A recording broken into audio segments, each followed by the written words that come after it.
is bandied about in businesses all the time. And most people that I work with will swear that they're collaborating, but there isn't even a hint of it.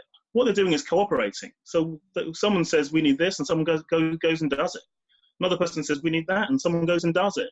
They have a meeting, they think they're collaborating. It's nothing to do with collaboration.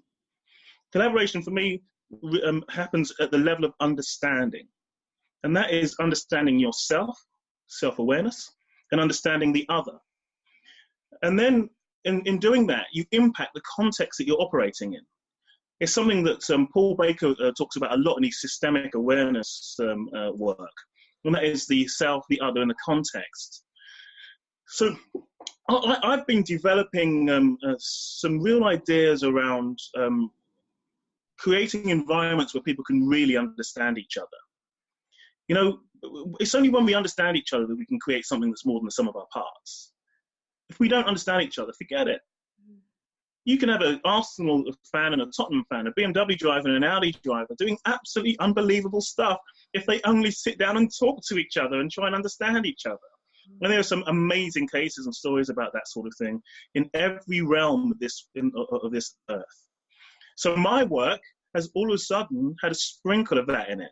And now I understand sales completely differently to how I understood it 2 years ago, when 2 years ago, I would have seen myself as an expert. Yep.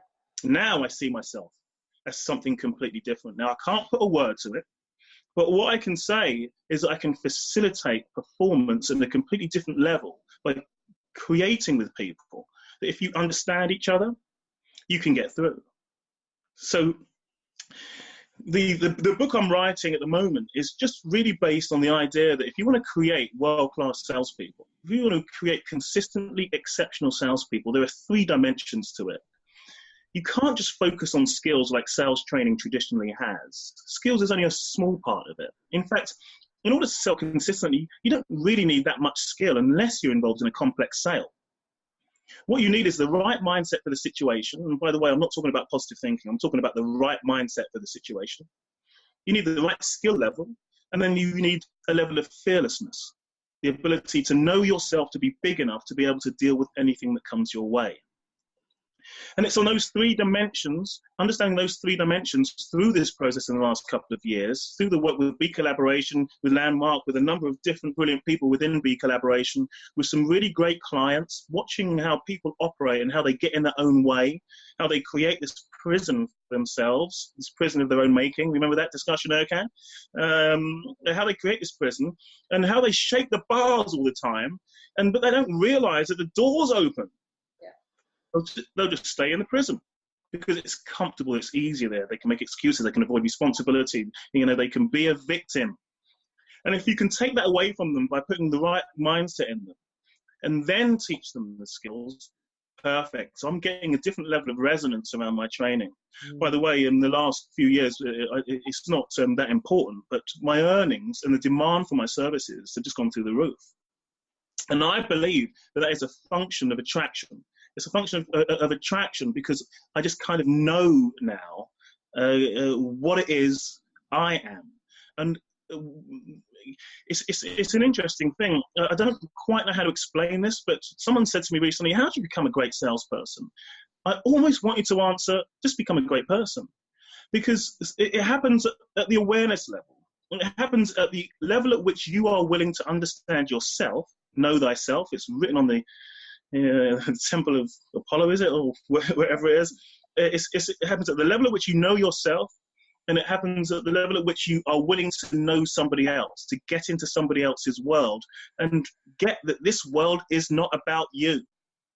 So the best salespeople I meet, for instance, consistently, are the people who have just dropped this ego thing and realize that the world isn't about them, but it's about making a contribution. It's about sharing and creating, and in doing so, then they are elevated. So I just want to frame that in exactly how you said it. I'm absolutely with you. Absolutely well said.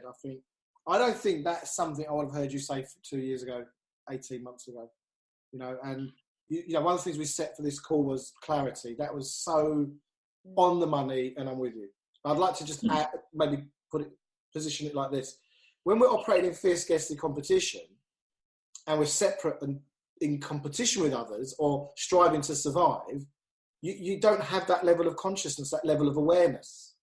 So you're operating you're being influenced by, shaped by a culture that is pulling for not that. When we create a world within us, and that's a journey of personal transformation as well. You know, speaking to your dad and saying, "Dad, I'm sorry, I want to own my life again." That bang, suddenly you're a better salesperson because you're not fighting to prove yourself right. You're not fighting to show the world how good you are. You're not living in a space of worthlessness that you've got to prove yourself, and transforming that to one of love, connection, abundance. Then when you're in a sales position or you're in an opportunity to talk about what you do, you're in love, connection, abundance. You want to be over there with them and find out their problem and their challenges and how can I help you? How can I show you what I've got? And also, I think when you're in that space, what you've got has to have integrity. It has to work. Yeah. It has to do the job. And it's not something you have to sell people. It's just it's a delight to share it and show them how it can help them. And then you sit back going, I help them, whatever it is they achieved. Agreed. I played a part in that. And you own that. When you go into a company, whether it's sales, coaching, or you do their website, I've always said this to my clients, is position yourself and think of yourself as a dream come true. Because then you really solve something that's important to them. And how thankful and privileged is it for us when another human being serves us in that way?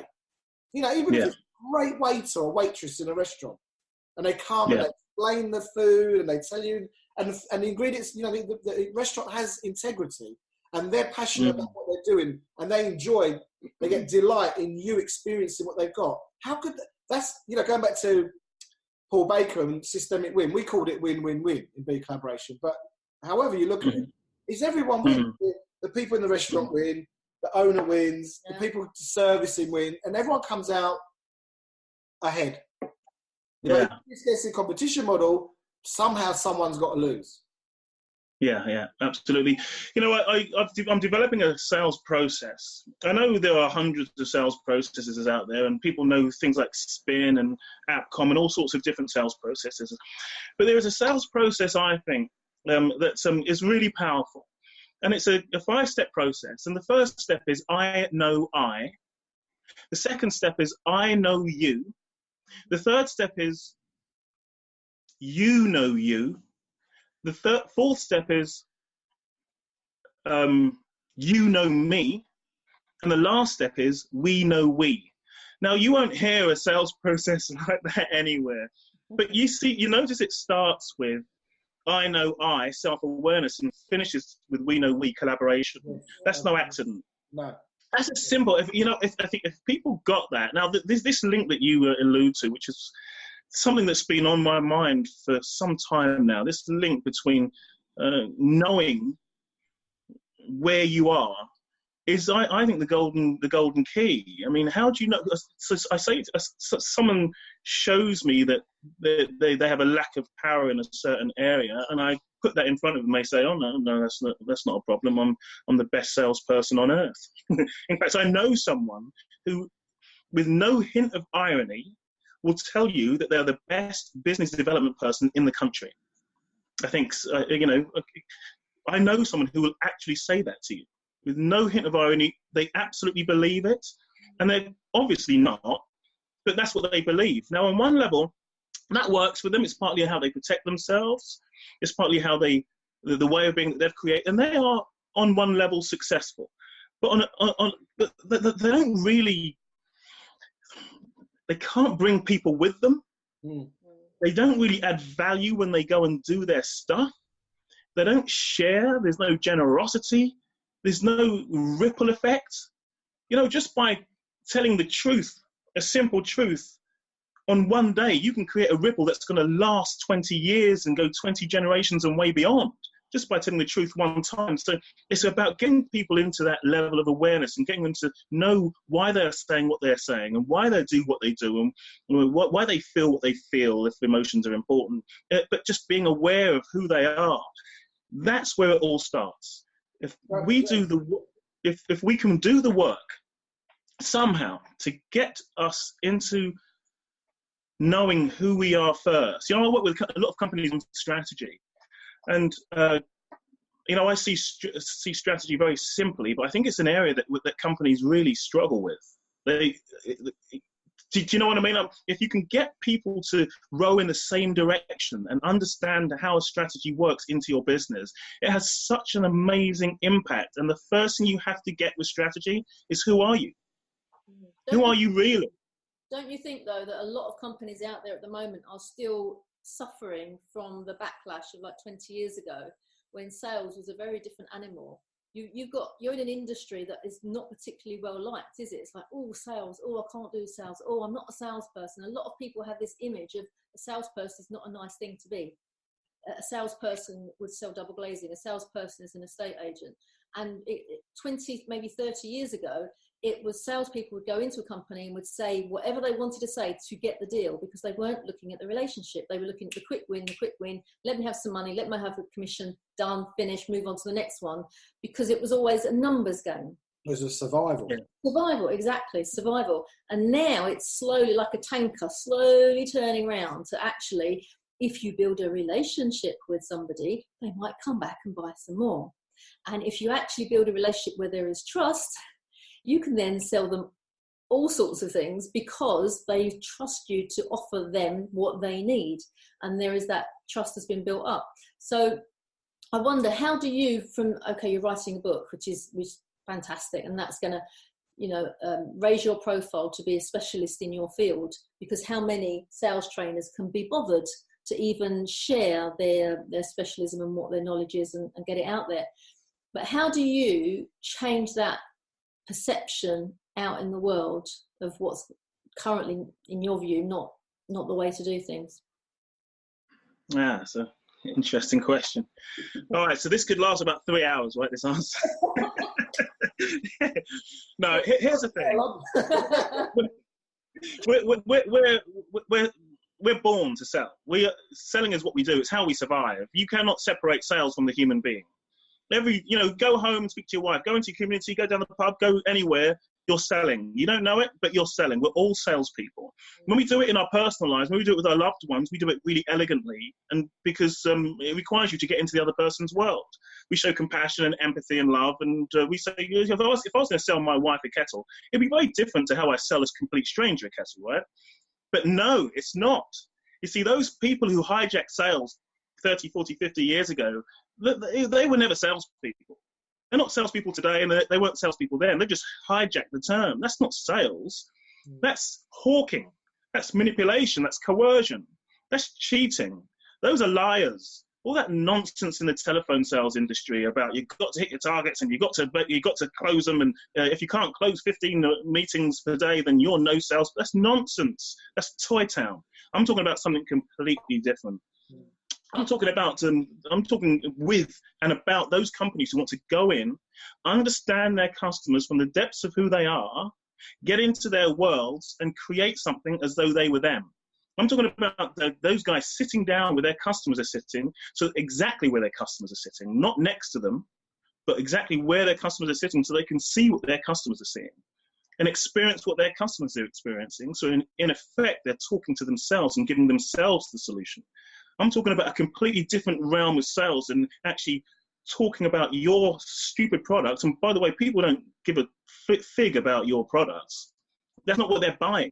I'm talking about understanding someone such that you actually generate something fantastic for them. I'm trying to get my clients at the moment to get into selling transformation. One of my old mentors puts it best. He says, people buy, and the issue is, by the way, why people buy, not what you sell. So people buy because they have a problem they have and don't want, and or a result that they want and don't have.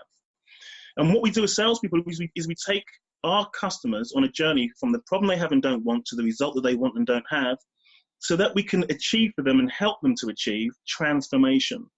That was the work of Dove Gordon, a brilliant thought leader on sales and marketing. And that's what I'm trying to get people to get, that what we're doing is we're selling transformation.